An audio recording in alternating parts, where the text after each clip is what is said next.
Mi madre guardó durante años una libreta que nunca quiso mostrarme.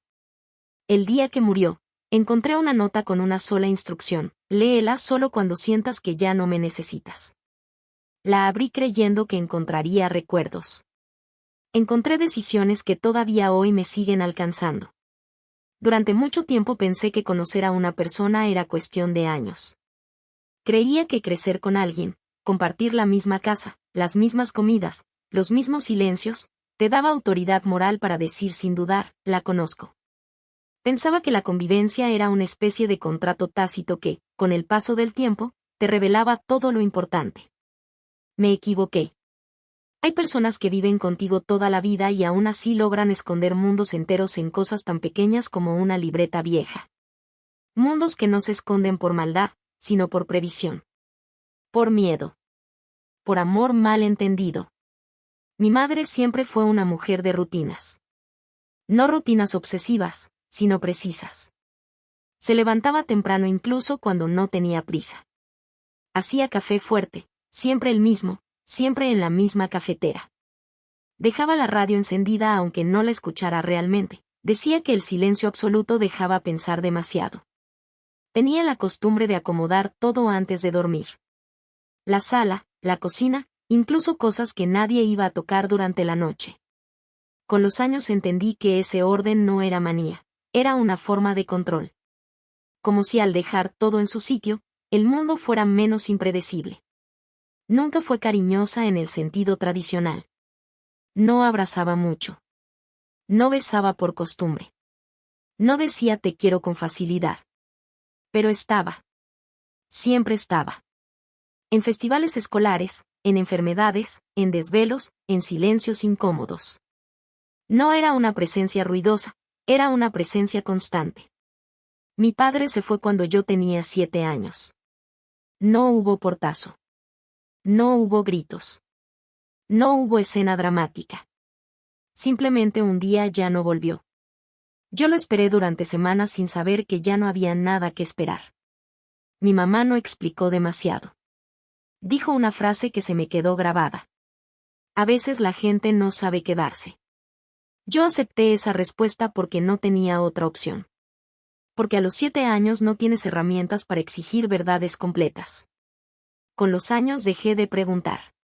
No porque no me importara, sino porque aprendí que había temas que en esa casa no se tocaban.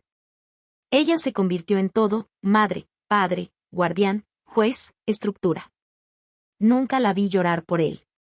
Nunca la vi salir con alguien más. Nunca le escuché decir que estaba cansada de estar sola. Su vida giraba alrededor del trabajo y de mí, y yo crecí creyendo que así era el amor: silencioso, constante, sin espectáculo. Cuando me fui a vivir solo, sentí culpa. No porque ella me la pusiera encima, sino porque sabía que su mundo se iba a quedar más pequeño. Aún así, me ayudó a empacar, me dio consejos prácticos que hoy sigo usando, y cuando cerré la puerta, me dijo lo mismo de siempre. Cuídate mucho. Nada más. Nuestra relación a distancia fue correcta, casi administrativa. Llamadas cortas para fechas importantes. Visitas puntuales en días festivos. Yo le contaba lo necesario, lo que no complicaba la conversación. Ella escuchaba sin preguntar de más. Si yo no decía algo, ella no insistía. En ese momento me parecía respeto. Ahora entiendo que también era entrenamiento. Me estaba enseñando a no depender de ella, mientras se aseguraba de que yo no quedara desprotegido. La enfermedad llegó sin aviso. Un cansancio raro. Dolores que no cuadraban. Estudios rápidos. Diagnóstico seco. No hubo tiempo de procesar nada.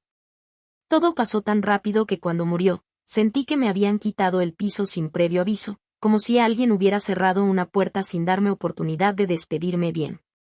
Después del funeral regresé a su casa. No para vivir ahí, sino para cerrar ciclos. Tirar cosas. Donar ropa. Guardar lo importante.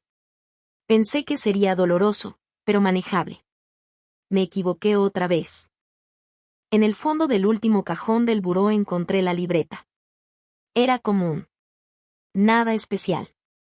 Sin nombre. sin candado. Pero estaba envuelta en una bolsa de plástico, como protegiéndola del tiempo.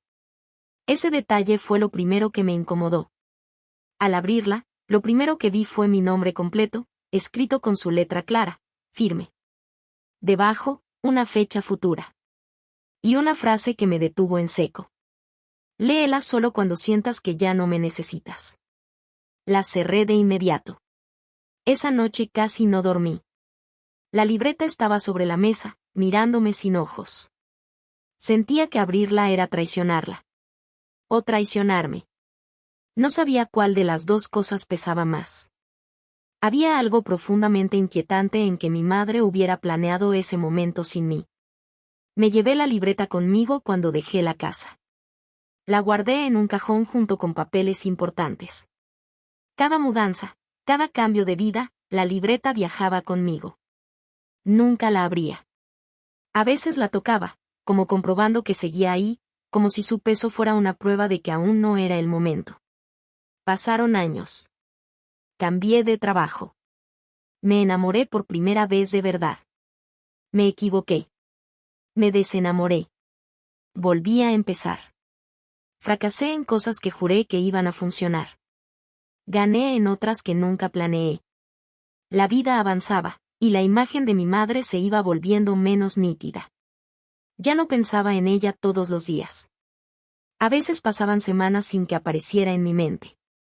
Fue entonces cuando algo me incomodó profundamente. Ya no la necesitaba para decidir.